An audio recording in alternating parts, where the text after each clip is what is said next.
এই প্রবাসে আসার পর বুঝেছি ফ্যামিলির সাথে ঈদ করার আনন্দটাই অন্যরকম ছিল। চেষ্টা করেছি নিজেদের মতো করে যেন সুন্দর মতো ঈদটা পালন করতে পারি। ঈদের মতো দিনেও আমার হাজবেন্ডের সেদিন জবে যেতে হয়েছে। ঈদের একটা খুশির দিনও আমি বাসায় মন খারাপ করে বসেছিলাম। হ্যালো, আসসালামু আলাইকুম এভরিওয়ান। আই হোপ আপনারা সবাই ভালো আছেন। আপনাদের দোয়ায় আমি অনেক বেশি ভালো আছি। রাতে আমার বাসায় হচ্ছে আমার শাশুড়ি মা, আমার ননাস এসেছিল। আমি বাসায় বিরিয়ানি রান্না করেছিলাম। ফ্যামিলির সবাই মিলে একসাথে বসে হচ্ছে ডিনার করেছিলাম। এর পরের দিন হচ্ছে ঈদের দিনেও সবার হচ্ছে জব আছে। এরপর আমার হাজবেন্ড আমাকে বলছিল যে চলো তোমাকে হচ্ছে একখানে নিয়ে যাই, তুমি তাড়াতাড়ি রেডি হয়ে যাও। জানি অনেকে জিজ্ঞেস করবেন এই ড্রেসটা আমি কোথা থেকে নিয়েছি। এটা হচ্ছে ফ্যাসিনো থেকে আমার নেওয়া। এটা হচ্ছে ফ্যাসিনো এক্সক্লুসিভ। সুন্দর একটা ড্রেস, কালার কম্বিনেশনও অনেক সুন্দর, আর নেকের সাইডে অনেক সুন্দর করে এমব্রয়ডারি করাও আছে। আমি আমার হাজবেন্ড যখন লং ডিস্টেন্সে ছিলাম তখন দেখতো ঈদ আসলে ঈদের 2 দিন আগে আমি মেহেদি পরে বসে থাকতাম।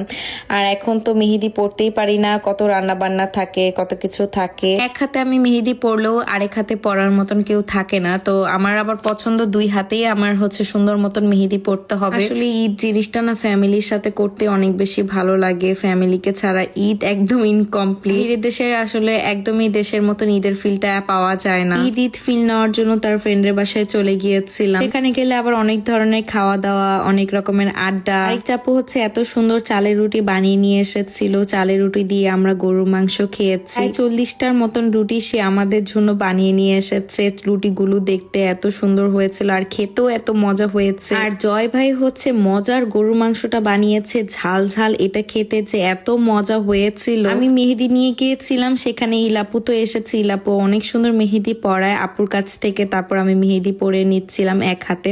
এই তো আপু খুব সুন্দর করে আমার হাতে মেহেদি পরিয়ে দিয়েছে। এরপর আপুর হাতে হচ্ছে আমি মেহেদি পরিয়ে দিচ্ছিলাম। আপু মেহেদি পড়তে পড়তে ঘুমিয়ে গিয়েছিল।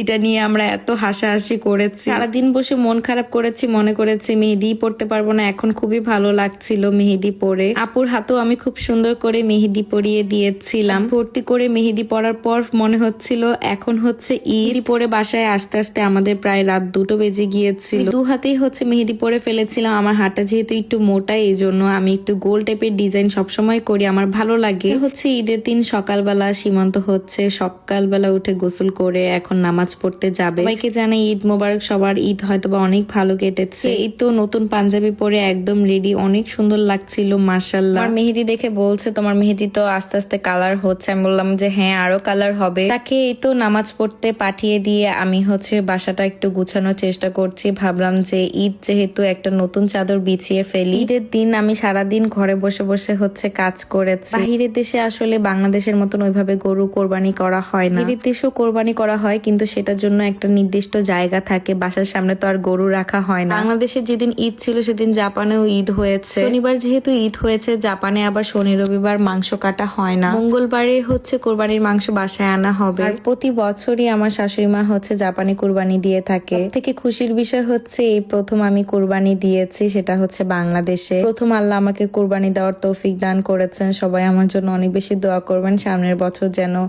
অনেক বড় একটা গরু আমি কোরবানি দিতে পারি, ইচ্ছা আছে। আপনাদের সাথে কথা বলতে বলতে এই তো বিছানাটাও আমি গুছিয়ে ফেলেছি। সবসময় যেটা করি, ঈদ আসলেই আমার কেন জানি নতুন একটা বিছানা চাদর বিছাতেই হবে। রুমটাকে সুন্দর করে যখন গোছাই তখন একটা ফ্রেশ ফিল হয়। আপনারাও কমেন্ট করে জানাবেন এবারে বিছানা চাদরটা কেমন হয়েছে। লাল সাদার মধ্যে নিয়েছিলাম। এই দিনের ওয়েদারটাও এত সুন্দর ছিল, সানি একটা ডে ছিল, বাহিরে খুব সুন্দর বাতাস হচ্ছিল।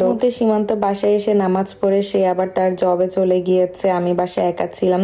আমি পুরো বাসাটা হচ্ছে ক্লিন করেছি। ভাবলাম যেহেতু বসে আছি ক্লিন করে ফেলি। আমার ড্রেসিং টেবিল সবকিছু এই রুমই ছিল। এখন চেঞ্জ করে আমি হচ্ছে পাশের রুমে নিয়ে গিয়েছি। রুমে হচ্ছে সব আমার জিনিস, আমার ড্রেসিং টেবিল, আমার ড্রেস সবকিছু রেখেছি। বাইরের দেশে তো আসলে ঈদের দিনের জন্য আলাদা করে কোনো ছুটি থাকে না। মানে কিন্তু Saturday Sunday off day, but সেদিনও আমার হাজবেন্ডের জব ছিল। কিছু করার নেই, এভাবেই জীবন চলছে। আমি এবার আগের দিন রাতে অনেকগুলো বিরিয়ানি রান্না করেছিলাম, সেগুলো আছে, সেগুলোই আজকে খেয়ে ফেলবো। আমি বসে বসে একাই লাঞ্চ করছিলাম। না আর কিছুই ভালো লাগছিল না, বসে বসে কান্না করছিলাম। ফ্যামিলির কথা খুবই মনে পড়ছিল সেই সময়টা। সীমান্ত বাসায় এসে দেখেছে যখন আমি অনেক মন খারাপ করেছি, তারপরে সে তার জব থেকে অফ নিয়েছে। আর এই অফ ডেতে আমরা কোথায় ঘুরতে গিয়েছি সবকিছু থাকছে নেক্সট ব্লগে। সবাই ভালো থাকবেন, সুস্থ থাকবেন। আল্লাহ হাফেজ। আর এটাই ছিল আমার ঈদের প্রথম দিন।